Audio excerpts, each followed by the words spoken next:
When you decide you're just gonna be hot and stop caring, that's when you start to win. When you're like, I'm gonna detach and not give a fuck anymore, that's when opportunities start to open. That's when the guy you used to be obsessed with starts chasing after you've forgotten about him. Because when you detach, you become so much more authentic. Stop caring what people think. Do what the hell you wanna do. Today, I'm putting on whatever the fuck I wanna wear. I'm going to get a big ol' iced mocha. I'm not caring. When I got into a detachment mindset, which doesn't mean like you're not showing up as your best self, it doesn't mean like you're not working hard, it just means you're not in that desperate weirdo energy, like, oh, it has to happen like this, I need this right now. No, you're like, I'm gonna be myself, I'm gonna do what I wanna do, and what's for me is gonna come to me. Period. You don't have to chase and do all this weirdo, desperate stalker stuff. Be yourself, step into your authenticity, detach from it being exactly how you picture it, because oftentimes it's even better than what you've pictured. Your goal, what you're going after, sometimes God has something even better for you. So just relax, get a big ol' ice mocha, go get a large fry, and live your effing life. I'm over it. Hi guys, welcome back to Clare's Archives. Today we're back with another juicy video. This is a video for you to watch when you're feeling unmotivated. Just a reminder to just look after yourself and remember that you are exactly who you believe you are and you can achieve anything. And just adapt that, hot girl, hot boy mindset, wherever that means to you. And to never forget that while you may be doubting your potential, people are intimidated by you and they can see your light and they can see where you're going. So yeah, I hope you guys enjoy this one. See you in the next. The way that you look after yourself when no one else is watching is literally the blueprint for the amount of respect you're going to get from other people. The reason why is if you keep your promises to yourself and you treat yourself with a good level of respect and self-care and you really look after your body and your mind, then your standards and your boundaries are going to be elevated to those around you. You're not going to let people into your life that treat you like shit because you don't treat yourself like shit. So why would you accept it from anyone else? So when we talk about prioritizing self-care, it's not just the fact of having your nails done or going to the gym. It's if you have these standards with you, that's going to go into every other aspect of your life. It's going to go into your work, into your relationships. You're going to build more confidence. If you're finding that you're attracting people, and particularly sometimes romantic partners, this can happen. And I've had it before. My friends have said, I'm attracting people that treat me like shit.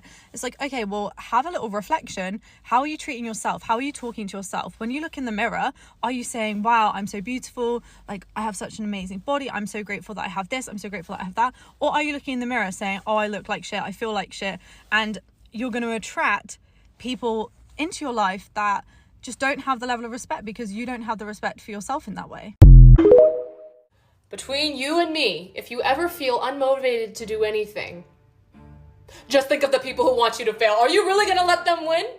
Are you really gonna let them have the last laugh? The people who are silently stalking you, waiting for you to fail, waiting for you to fumble, waiting to prey on your downfall, you wanna let those people be right? Because personally, I would not let that shit slide, honey. I'm gonna prove you wrong. Especially if you're a woman or a minority. Think back to those quotes from the 1800s where the old ass white men are like, the only place a woman belongs is in the kitchen and in the bedroom. The only time a woman should open her mouth is to... Those people would be sickened at the thought of you winning, sickened at the thought of us thriving, sickened at the thought of us getting that bag. You don't realize that even when you win at the simplest things, you are the living embodiment of the dreams of your ancestors. You're really gonna let those people down? The people who fought and bled and cried for you to be here? Moral of the story is, it's painful to do the things you gotta do to get to the places that you wanna go. But it's even more painful to let those haters have the last laugh at your motherfucking show. I don't think you understand how scared people are of you. Like, the minute that you wake up and realize that you're really that girl, they know it's over for them. They know it's over for them because the minute that you have actually confidence to act on your inspirations, the minute you have the confidence to act out on your ideas and your brilliance, they know they don't stand a chance. And so that's why they spend their time hating or silently waiting for you to fall. And it's always the people who are closest to you that feel the most threatened to you. Let me tell you why. The people who are closest to you feel the most threatened because they've known you the longest and they feel that if they start in the same place as you, shit, they should end in the same place as you, but it's not the case. because they just don't have it. And a lot of times, if you have that it factor, it's going to show up as people relentlessly hating on you or finding a reason to criticize you, even if you haven't wronged them in any way. That's just them not understanding how to deal with their own insecurities and projecting it onto someone who embodies what they believe is everything they want. Please don't take shit personally when people start acting weird towards you, because a lot of times it's their unresolved problems, and when they deal with, like, oh my god, somebody who has it, they don't know how to act. They don't know how to act, so you gotta forgive them. You leveled up, increased your emotional intelligence, your mental health, your financial stability, your confidence, your spiritual fortitude. You have raised your maturity rates. It costs more to be around you now. And the only currencies accepted here are authenticity, loyalty, honesty, integrity, and reciprocation. The problem is, some people are so used to getting all of you at a discounted, damn near free rate, barely giving you anything in return, yet taking full advantage of the best that you are. When it comes to healthy interactions with you, give yourself permission to charge what you're worth. But if it's difficult for you to see your worth, then at the very least honor and respect your work. Everything you've fought through, everything you've healed from, every failure or disappointment you've had to climb up out of, everything you've done to get where you are, protect that, because that is your harvest and does not belong to those who feel entitled to reap where they have not sown, and in some cases even attempted to ruin your seed. But not to worry, you don't even need to put focus on that. If you only accept the aforementioned currencies, then people can't afford to be in your presence anyway. Boundary up. I hope this helps. You are not a burden, and you're not annoying, okay? You have a great personality, and people love you. So the voices in your head that are telling you otherwise are big fat liars, and you need to rebuke them in the name of Jesus! Who was that? Oh my god, that was me. That was me that time. Being able to go into school knowing that your whole friendship group has cut you off is a different sort of strength. And whoever has experienced that, I know you're a bad bitch now. I know it! You gotta see it as this, because I know there's girls in secondary school that might follow me or whatnot. Just see it as this. These people that choose to treat you differently within your friendship group or isolate you over the littlest things and yada yada yada, they know you're a bad bitch, by the way. They know it.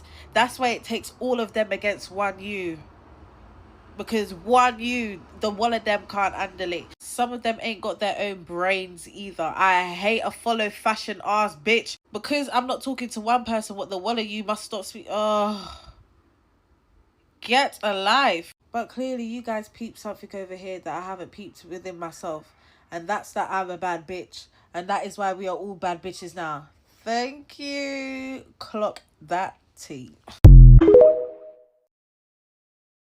Okay, so people will feel like they have to team up against you because you're a big force, you're very powerful, and they know that they can't bring you down on their own. So that's why you'll see them team up with other people that don't like you, because they think that by linking up with them, they're gonna bring you down easier. So they want to intimidate you by showing up as this pack of hyenas because they know that they can't defeat you on their own. They also like teaming up because they want to feel that validation from their audience. But what's crazy here is that they don't even have a reason to not like you, and they know that, but they still don't like you. So that's why they try to provoke you so that you can give them a reason to not like you. But that just shows you that the spirits of insecure people find each other and love validating their unhealthy mindsets. That's why they can't tolerate being around you, because you're on a whole other level than them. So keep doing you, let your light shine bright, and never dim your light for anyone. Don't even try to fit in. Use that time and energy to build yourself up more mentally, physically, emotionally, and even spiritually. Just focus on growing and healing more.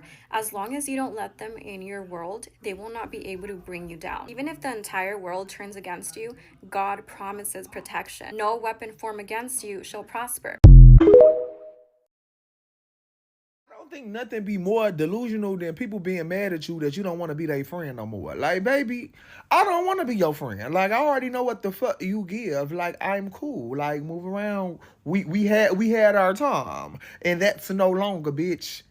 skedaddle, clock that see. Like, y'all dead ass be straight mad that a motherfucker don't want to be cool with y'all or be y'all friend. Like, if you know that you done did some fucked up shit to a person or you were a bad friend, like, how you gonna be mad when a motherfucker don't want to be your friend again? Like, why the fuck would they? Like, if I put my motherfucking hand on the stove and it burned me, why would I put my hand on that same stove again? Like, what the fuck be wrong with y'all? Like, y'all be delusional and slow as fuck. Clock that see. Like, I get that people change, but I feel like when it come to friends, like, some shit you just can't come back from. So if you did some shit like that, baby, no, why would I want to, like, let you back in my space to fuck me over again? Like, I'm cool. Like, certain shit you just can't come back from friend wise. And like, yeah, and that's just where I'm at with it. Clock that see.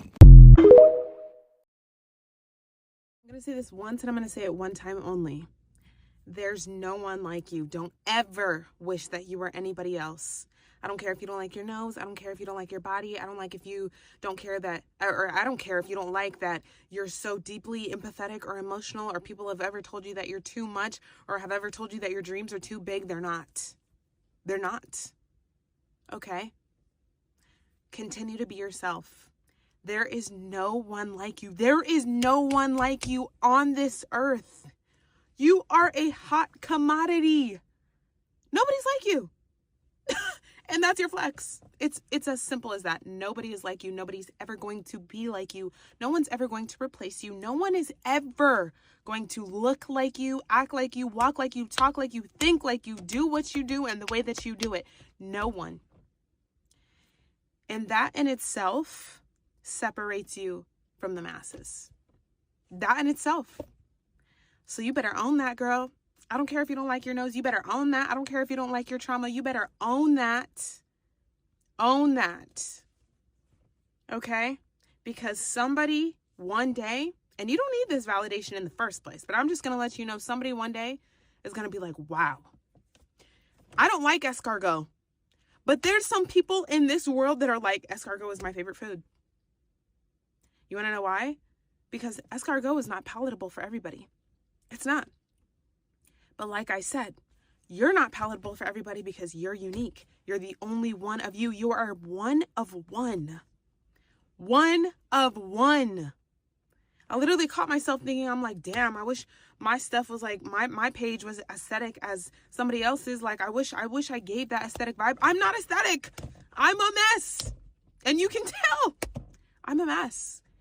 But you know what? Nobody's ever going to be a mess like me. And my crowd is finding me, baby. My crowd is finding me. The messy people are finding the mess. Like, what can I say? Somebody will find you and think that you are the best thing they have ever found in their life. So anybody that doesn't like it, that's okay. Because you're not supposed to be everybody's favorite. Because you're one of one. Okay?